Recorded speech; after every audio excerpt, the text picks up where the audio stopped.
बच्चों, आज मैं आपके सामने एक बहुत महत्वपूर्ण क्लास 10 का चैप्टर अर्थमेटिक प्रोग्रेशन यानी समांतर श्रेणी लेके आया हूँ।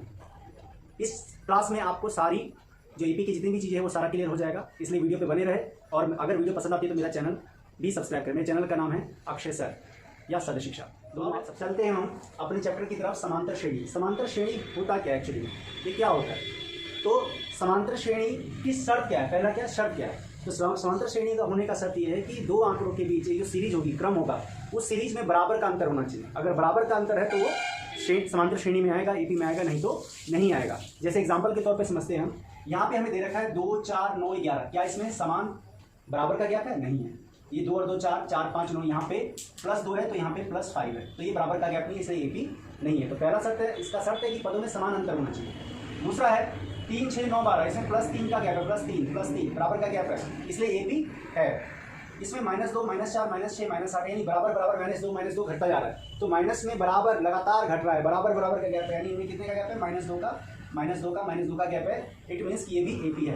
ये 5 और 5 10 और 10 2 12, यानी इसमें बराबर का गैप नहीं है, इसलिए एपी नहीं है। तो एपी होने का जो पहला शर्त ये है कि आंकड़ों के बीच, पदों के बीच बराबर का अंतर होना चाहिए। अगर बराबर का अंतर नहीं है तो एपी नहीं हो सकता। अब हमने शर्त पढ़ लिया कि बराबर का गैप होना चाहिए। इसमें बोला प्रथम पद क्या होता है? प्रथम पद को ए से डिनोट किया जाता है। प्रथम पद, जैसे हम एपी यहाँ पे ले लेते हैं, एपी यहाँ पे है, मान लो एक एपी ले लेते हैं 3, 10, 17, 24 ... 283। इसमें जो पहला पद है 3, ये ए है, इसका पहला पद ए है, ये ए है, ये ए है, यानी जिस एपी का, यानी एपी के पहले पद को हम प्रथम पद कहते हैं, यानी ए कहेंगे, ए से डिनोट करेंगे। सारवंतर होता है बीच का गैप, सारवंतर को हम डी से डिनोट करते हैं और इसका फॉर्मूला होता है T2 - T1। टी का मतलब यहाँ टर्म से होता है, टी का मतलब पद को इंग्लिश में टर्म कहा था, सबको पता है, इसलिए पद को यहाँ पर टी से दिखाते हैं। तो T2 का मतलब दूसरा पद, यानी एपी का क्रम का दूसरा पद, और दूसरे पद में से पहले पद को माइनस कर दो, यानी डी का फॉर्मूला क्या होता है? T2 - T1। पहले हम ये देख लेंगे एपी है कि नहीं, बराबर का गैप है, 3 7 10, 7 10, 10 7 17, 17 7 24, यानी एपी है। इसलिए इसका पहला पद क्या हो गया? ए बराबर क्या हो गया? 3। पहला पद इसका 3 हो गया। सारवंतर बीच का अंतर क्या हो गया? दूसरे पद में से पहले पद को, ये T1 है, ये T2 है, T3 है, T4 है, ठीक है, और ये अंतिम पद को हमें T2 - T1। तो T2 क्या है यहाँ पे? 10 है, और T1 क्या है यहाँ पे? 3 है, T1, यानी ये T1 है, ये T2 है, ये T3 है, ये T4 है, और ये अंतिम पद को Tn बोलते हैं, 283। तो 10 में से 3 गया 7, ये हमारा डी आ गया 7। अब पदों की संख्या को हम n से डिनोट करते हैं। अगर हमें पदों की संख्या निकालना है तो n से डिनोट कर लेंगे। अंतिम पद को Tn बोलते हैं, दिखा दिया। पदों का योग को Sn बोलते हैं, इनका फॉर्मूला होता है, ठीक है। तो Tn का फॉर्मूला क्या होता है? Tn, अगर Tn के फॉर्मूले की हम बात करें तो Tn बराबर होता है a + n - 1 × d। ये हमारा Tn का फॉर्मूला होता है। Sn के फॉर्मूले हमारे क्या होते हैं? n/2 × 2a + n - 1 × d bracket. एक और इसके लिए फॉर्मूला होता है, दूसरे फॉर्मूले का भी यूज कर सकते हो, n/2 × a + l, और l से मतलब होता है, l से मतलब लास्ट टर्म, लास्ट टर्म मतलब अंतिम पद, लास्ट टर्म जो ये यहाँ पे ये लास्ट टर्म को हम Tn बोलते हैं। अगर कोई पद निकालना है आपको तो आप Tn के फॉर्मूले में रख सकते हो। जैसे मुझे 7वां पद निकालना है, किसी भी एपी का 7वां पद निकालना है, तो मैं 7वें पद को क्या लिखूंगा? 7वां पद है अगर 7वां पद, तो 7वां पद को मैं क्या लिखूंगा? T7, और 7वां पद T7 का मतलब क्या? इस फॉर्मूले में लग जाएगा। तो T7 7वां पद है, तो a प्लस पद क्या है? 7वां -1, और ये d, तो क्या आ जाएगा? a + 7 - 1, यानी किसी का इसका मतलब क्या है? T10 निकालना, T10 बराबर a + n, n क्या? 10, n Tn, देखो Tn n की जगह जो n का वैल्यू हुआ जाएगा -1 × d, यानी यहाँ पे क्या होगा? a + 10 में से 1 गया 9d, यानी कोई भी पद आपको निकालना है, 10वां पद निकालना है, मान लो 50वां पद निकालना है, तो 50 क्या हो जाएगा? a + 49d। आप यहाँ पे देख रहे हो 7वां पद हो गया a + 6d, 10वां पद हो गया a + 9d, तो 50वां पद क्या होगा? a + 49d। अगर 100वां पद निकालना है तो T100 बोलोगे, तो ये क्या हो जाएगा? a + 99d। ये तरीका है, पर किसी भी टर्म को निकालेंगे, किसी भी टर्म को निकालना है तो इस फॉर्मूले के हिसाब से आप निकाल दोगे। आगे मैं बताता हूँ। ठीक है ना? तो इसमें कितने पद है? पदों की संख्या अगर निकाल लो, यानी n, तो हमारे को पता है कि फॉर्मूला क्या रहेगा? Tn बराबर a + n - 1, हमारा क्या 283 है, बराबर a बराबर यहाँ पे क्या 3 है, प्लस n हमें निकालना है -1। d क्या है हमारे पास? d इनके बीच का गया 3 7 10, हमने d निकाल रखा था 7, तो यहाँ पे 7 हो गया। तो इसको सॉल्व करेंगे, 283, ये +3 इधर आके -3 हो गया, बराबर n - 1 × 7। 283 में से 3 गया, क्या बचा? 280। अब बराबर n - 1, और ये इंटू में 7, तो इंटू की कोई भी चीज बटे में नीचे आ जाती है, पता होगा आपको। तो क्या गया? 7 चौक 28, 40, और ये n है -1 इधर आके +1, यानी क्या आ गया हमारे पास? n बराबर 41। ये हमारा आंसर, यानी पदों की संख्या क्या आ गई हमें? हमारे पास 41 आ गई। इस स्थिति में 3 से लेकर 283 तक अगर आप पद निकालो तो पदों की संख्या कितनी आ गई समझ लिया है। अब आपके सामने कुछ क्वेश्चन करवाने जा रहा हूँ जिससे आपकी सारी तरह की जो डिफिकल्टी है वो खत्म हो जाएगी। तो पहला क्वेश्चन है कि एपी में है या नहीं, इनमें से कौन एपी में है और कौन नहीं है। तो देखते हैं, जिनके बीच बराबर का गैप होगा वो एपी होगा, जिनके बीच बराबर का गैप नहीं होगा वो एपी नहीं होगा। तो पहला देखते हैं, 3 2 5 5 2 7 7 दोनों बराबर का गैप है तो एपी है। -2 में -4 घटाओगे -6 हो जाएगा, -6 में फिर 4 घटाओगे तो -10 हो जाएगा, बराबर का गैप है, यानी -4 का गैप है। 6 4 10 10 14 14 18, इसमें कितने का गैप है, +4 बराबर गैप है, तो ये भी एपी है।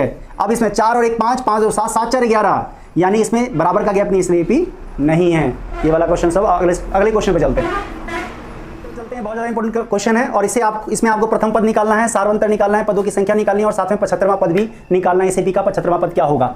अब हम आगे चलते, प्रथम पद निकालना। आपको पता है कि किसी भी एपी का पहला पद प्रथम पद होता है, तो ए बराबर प्रथम पद इसका क्या है, 9 है। सोल्यूशन कर रहे हैं हम इसका। उसके बाद बोला है सार्वंतर निकालो, तो सार्वंतर को डी बोलते हैं। डी बराबर क्या होता है, T2 - T1, पहला पद, दूसरा पद T1 T2 T3 T4 और ये लास्ट में Tn है। तो T2 यानी 12 और T1 यानी कि 9, दोनों को घटा दिया, 12 में से 9 गया 3, ये हमारा डी आ गया, डी बराबर 3, ए बराबर आ गया हमारा 9। अब निकालना है हमें पदों की संख्या। तो पदों की संख्या निकालने का फॉर्मूला क्या बताया था मैंने आपको, Tn बराबर a + n - 1 × d। तो Tn मैंने बता रखा है, अंतिम संख्या जो होता है वो Tn होता है। तो 159 क्या है हमारा, Tn बराबर a क्या है, 9 है, और n हमें निकालना है पदों की संख्या, इनको छोड़ दो, और d बीच का अंतर यहाँ पे 3 है। अब सिंपल हम सवाल को सॉल्व कर देंगे, तुरंत 1 सेकंड में आंसर आने वाला है। बच्चे बने रहेंगे, सवाल को सीखते रहेंगे। तो +9 जरा कि -9, ये n - 1 × 3 है। 159 में से 9 गया, 150 बचा, और ये n - 1 है, n - 1 के साथ ये इंटू में है, तो इंटू की चीज़ दूसरी तरफ आके नीचे आ जाता है, ये पता होना चाहिए आप सबको। 3 × 5 = 15, 0 का 0। अब क्या आ गया, 50 आ गया। ये जो n - 1 इधर आके क्या आ जाएगा, प्लस का 1, यानी कि n बराबर क्या आ गया, 51। यानी पदों की संख्या कितनी आ गई, 51। पदों की संख्या आ गई 51। अब हमें निकालना है बेटा 75वां पद क्या होगा। तो मैंने इसके लिए क्या होता है, पहले इसको ऐसे ले लो T75, फिर क्या करो, T75 तो a लिख दो और इस 75 में से एक कम कर दो और d लिख दो साथ में, 74d। जैसे यहाँ मतलब 7वां पद में क्या हो गया था, a + 6d। 10वें पद में क्या हो गया था, a + 9d, यानी एक कम हो गया था d के साथ, a सेम था। तो a क्या है इसमें, 9 है, प्लस 74, और d क्या है यहाँ पे हमारे पास, d बीच का अंतर 3 है। तो सिंपल हो जाएगा, 9 + 3 × 4 = 12, 3 × 7 = 21 और 1 = 22, 222 और 9 क्या हो गया, 231, यानी 75वां पद क्या होगा इस एपी का, 231 आंसर। वाले को थोड़ा सा मुश्किल अगर प्रश्न देना हो तो एपी में ये दे देते हैं, बच्चे थोड़े कंफ्यूज हो जाते हैं और मैं आपको बहुत अच्छे से समझाने की कोशिश करूंगा। तो इस क्वेश्चन को जरा सही से समझेंगे। एपी 3 6 9 से 210 तक में अंतिम से 20वां पद याद करें। तो बच्चे क्या करते हैं, 20वां पद डायरेक्ट बोला, 20वां पद सर ने बोला था 20वां पद निकालने के लिए, तो a + 19d निकाल देते हैं। a हमारा 3 है और 19, d क्या है हमारा, d बीच में अंतर 3 3 का है, निकाल दो जी। 3 + 19 ये 57 और 57 3 60, ये बच्चे निकाल देते हैं। बेटा ये गलत हो गया, ये बिल्कुल गलत है। ये अंतिम से 20वां पद, यानी इधर से 210 से गिनती शुरू करेंगे, 1 2 3 4, तो 20वां पद क्या होगा ये हमें निकालना था। तुमने 3 से शुरू से 20वां पद निकाल दिया। जब अंतिम से 20वां पद बोले तो उसका अलग तरीका होता है निकालने का। क्या तरीका होता है, सीखते हैं। तो सबसे पहले तो हम ये निकाल देंगे भाई इसमें पद है क्या, 3 से लेके 210 तक कितना पद है। तो इसके लिए हमारे पास Tn का फॉर्मूला है पद निकालने का। तो Tn का फॉर्मूला क्या बोलता है, पहले हम निकाल देते हैं, a बराबर 3 है, d बराबर होता है T2 - T1। तो T2 दूसरा पद 6 है, पहला पद 3 है, घटा दिया क्या आया, क्या आया, 3 आया। d बराबर हमारे पास 3 हो गया। अब बोला है पदों की संख्या निकालो, तो पदों की संख्या निकालने का फॉर्मूला Tn होता है, Tn बराबर a + n - 1 × d। तो Tn अंतिम पद हमें 210 दे रखा है, 210 आ गया। a बराबर पहला पद 3 + n निकालना है 1, और d हमारे पास कितना है, 3 है, d हमारे पास 3 आए हैं। अब क्या करेंगे, 210 ये इधर आ गया माइनस का 3, ये इधर n - 1 × 3 है। 210 में से 3 गया तो क्या बचा, 207। ये जो 3 है ये मल्टीप्लाई में है, इसलिए ये जो 3 है इधर आ जाएगा 3, इसे हम काट देंगे, 3 × 6 = 18 बचा, 2 3 × 27 बराबर n - 1 इधर आके प्लस का 1 हो जाएगा, यानी n बराबर क्या हो गया, 69 और 1 70। ये हमारे यानी पदों की संख्या 70 आ गया। तो बोला अंतिम से 20वां पद, तो इसमें क्या करना है यहाँ पे सही समझो, अंतिम से 20वां पद कितने आ गए, टोटल पद आ गया 70 आ गया। 70 में से अंतिम से 20वां पद बोला, तो 20वां पद क्या होगा, T20, ये घटा दो। 70 में से 20 गया, क्या बचा, तरीका बता रहा हूं अंतिम से तीसरा पद निकालने का। अंतिम से 20वां पद, अंतिम से 20वां पद निकालना है, 20वां पद। तो इसका तरीका क्या है वो बता रहा हूं, 20वां पद निकालना है। तो इसका तरीका क्या होगा बेटा, इसका तरीका होगा कुल पद आ गया हमारे पास 70, यानी हमें पता चल गया इस एपी में 70 पद है।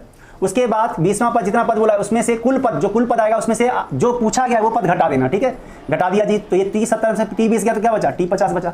अब इसमें हमेशा जो घटाने पाएगा उसमें हमेशा एक पद को जोड़ देना है। तो T50 और T1 क्या हो गया, T51 हो गया। अब 51वां पद ही, यानी इधर से 51वां पद उधर से 20वां पद होगा। तो T51 निकाल दोगे तो हम जानते हैं T51 बराबर क्या होता है, T51 बराबर a + 50d, और a क्या है हमारे पास 3 है, 50, d क्या है ये भी हमारे पास 3 है। तो 3 + 50 दिया 150 और ये क्या आ गया 153। तो अंतिम से जो 20वां पद होगा वो 53 होगा। ये पदों का योगफल ज्ञात करना तो बहुत सिंपल है। इसमें आप ए है, ए निकाल दो। पदों का योगफल निकालने का फॉर्मूला क्या होता है? पदों का योगफल निकालने का एसएन का फॉर्मूला होता है n/2 into 2a plus n-1 into D. ये सारी चीजें हैं तो हमारा आराम से पदों का योगफल निकल जाएगा। ये फॉर्मूला होता है हमारा। तो हमें इसमें क्या चाहिए होता है? ए चाहिए होता है, डी चाहिए होता है, एन चाहिए होता है। तो ए हमारा क्या है? पहला पद 7 है, डी होता है t2 माइनस t1, तो t2 माइनस t1 पहला, दूसरा पद है 15 और पहला पद है 7। तो 15 में से 7 गया 8 गया, डी बराबर क्या आ गया? 8 आ गया। अब nवां पद हमें n पहले से दे रखा है 25 पदों का, तो 25 ये आ गया। अब आराम से फॉर्मूले में हम लिख देंगे, तो n/2 यानी 25/2 आ गया। 2a, तो 2a का वैल्यू क्या है यहाँ पे? 7 है, प्लस n हमारे पास 25 है, माइनस 1 और d हमारे पास कितना है? 8 है। क्लियर है? उसके बाद देखो 25/2 यहाँ पे हमारे पास आ गया 2 सत्ते 14 प्लस 25 में से 1 गया 24 गुना में 8। क्लियर है? 25/2 14 जमा में 8 चौक 32 हासिल लगा 3 8 दूनी 16 3 19 192 और ये क्या आ गया 25/2 गुना में 4 2 6 9 1 10 1 1 2 206 2 1 कम 2 0 2 3 6 बिल्कुल क्लियर। 25 गुना 103 आ गया। अब इसको 25 दिया 75 25 से कम 25। ये हमारा एसएन यानी योगफल आ गया। यानी इन पदों का 25 पदों का योगफल हमारे पास 2575 होगा। एपी का ये अलग प्रकार का सवाल है। 7 15 23 31 डॉट प्लस 247 में पदों का योगफल ज्ञात करें। तो पदों का योगफल निकालने से पहले हमें ये निकालना पड़ेगा ना कि 7 से लेकर 247 तक पद कितने हैं, एन कितना है, तभी तो निकलेगा। क्योंकि एसएन का फॉर्मूला हमारा क्या होता है? एसएन बराबर होता है n/2 into 2a plus n-1 into D. तो अब निकालते हैं हम। a बराबर क्या आ गया? 7, d बराबर हमारे पास t2 t माइनस t1, तो t2 हमारे पास 15 है, t1 7 है, ये हमारे पास d बराबर 8 आ गया। उसके बाद हमें n निकालना है, यानी पदों की संख्या कितनी है। tn का फॉर्मूला आएगा सिंपल, tn बराबर क्या होता है? a plus n-1 into D. तो a क्या है हमारे पास? a हमारे पास 7 है, tn हमारे पास अंतिम पद 247 है, ये लिख दिया हमने 247। उसके बाद n-1 n हमें नहीं पता जो निकालना है और 8 है ये। तो ये हमारे पास क्या आ गया? 247, ये प्लस इधर जाके माइनस का -7 इक्वल टू n-1 इंटू 8। तो ये 7 घटा दिया, ये 240 आ गया। ये अगले स्टेप में n-1 ये नीचे 8 आ जाएगा, इसे काट देंगे, क्या आ जाएगा? 30 और -1 इधर आगे क्या आ जाएगा? प्लस का 1। n बराबर क्या आ गया? n बराबर आ गया 31। यानी पदों की संख्या यहाँ तक कितनी है? 31 है। तो हमारा आसानी से अब इसका हम योगफल ज्ञात कर सकते हैं। तो योगफल ज्ञात करने का एक दूसरा भी फॉर्मूला था, उससे भी हम योगफल ज्ञात करते हैं। दूसरा फॉर्मूला क्या था? इसे आप कर लेना, मैंने करवा दिया है। दूसरा फॉर्मूला था Sn बराबर n/2 into a plus l, और a पहला पद है और l अंतिम पद है। अंतिम पद है तो ये फॉर्मूला आप लगा सकते हो। तो n/2, तो n कितना है? पदों की संख्या 31 है, बटे में 2। a कितना है इसमें? a हमारा 7 है और l अंतिम पद क्या है? 247 है। आ गया। तो 31/2 247 और 7 क्या आ गया? 254 और ये हम काट देंगे, 2 1 2 2 दूनी 4 1 2 7 14। 31 गुना में गुना करेंगे तो हमारे पास क्या आएगा? ये आ जाएगा 3937। यानी एसएन हमारा संख्याओं का जोड़ कितना आ गया? 3937 आंसर।